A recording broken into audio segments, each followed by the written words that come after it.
Hello મિત્રો, Gujarat engineering એકેડમીમાં આપનું હાર્દિક સ્વાગત છે. આજે આપણે ઇલેક્ટ્રિકલ એન્જિનિયરનું આપણે યુપીજીટી સબ્જેક્ટમાં આપણે ફર્સ્ટ ચેપ્ટરમાં આપણે ગેસ હેન્ડલિંગ સાયકલ આપેલ છે, બરાબર. તે આપણે સમજવાનો પ્રયત્ન કરશે, બરાબર મિત્રો.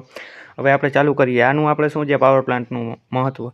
આ પાવર પ્લાન્ટ આપણે ગેસ જ્યાં પાઇપલાઇન આપણે સરળતાથી મળી શકે અને નજીક હોય ત્યાં જ આપણે આ પાવર પ્લાન્ટ આપણે સ્થાપિત કરી શકીએ છીએ, બરાબર મિત્રો. કેમ કે આમાં ગેસની આપણે પાઇપલાઇન દ્વારા લઈ શકીએ છીએ અને આનો સંગ્રહ થઈ શકતો નથી, એટલે તેના માટે આપણે પાઇપ દ્વારા લઈ શકીએ અને ડાયરેક્ટ આપણે પાવર પ્લાન્ટમાં નાખવાનું હોય છે, બરાબર મિત્રો. હવે આમાં આપણે શું પાઇપ દ્વારા ગેસ આવે છે તેને આપણે મીટરિંગ હાઉસમાં નાખવામાં આવે છે. તેનો મિનિંગ શું છે? મીટરિંગ હાઉસ એટલે જે બહારથી ગેસ આવે છે તે કેટલો ગેસ આવે છે તેનું મેઝરમેન્ટ ત્યાંથી કરી શકાય છે, બરાબર. એટલે ત્યાં મીટરિંગ હાઉસ રાખવામાં આવે. મીટરિંગ હાઉસ પછી ડિસ્ટ્રીબ્યુટર રાખવામાં આવે. ડિસ્ટ્રીબ્યુટર એટલે શું? જ્યાંથી આપણે અલગ અલગ ભાગ પાડી શકીએ છીએ ગેસના.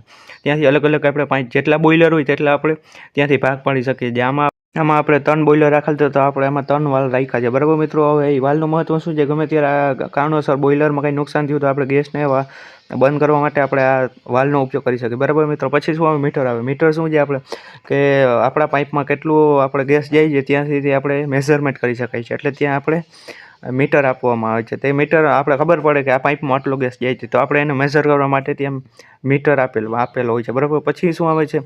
બર્નર એટલે શું? આપણે તમે કોમન જોઈ જશે ગેસની ઉપર જે ઓલા આપણે હોલ આપેલા હોય છે ને ગોળ આકારનું હોય છે, તે આપણે સ્પ્રે રીતે કાર્ય કરે છે કે આપણે એક ભેરો ગેસ આવે છે તેને છૂટો પાડવાનું કાર્ય કરે છે.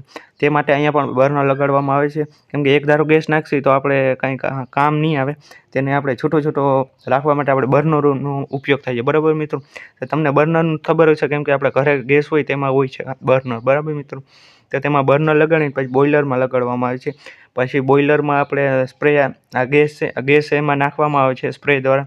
આ બર્નર દ્વારા તેમાં સ્પ્રે નાખવામાં આવે છે, બરાબર મિત્રો.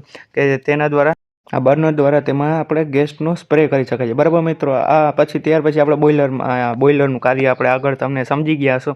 એવી રીતના જ બોઇલરનું કાર્ય થાય છે, બરાબર મિત્રો. આ સાયકલ તમને ખૂબ સારી સમજાણી હશે એવી આશા રાખું છું.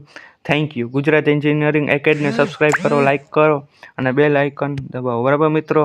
અને કાંઈ ઇન્ફોર્મેશન જોતી હોય તો નીચે કોમેન્ટ કરો, એટલે તમારે જે વિડીયો બનાવવા છે તે મળી જશે. Thank you.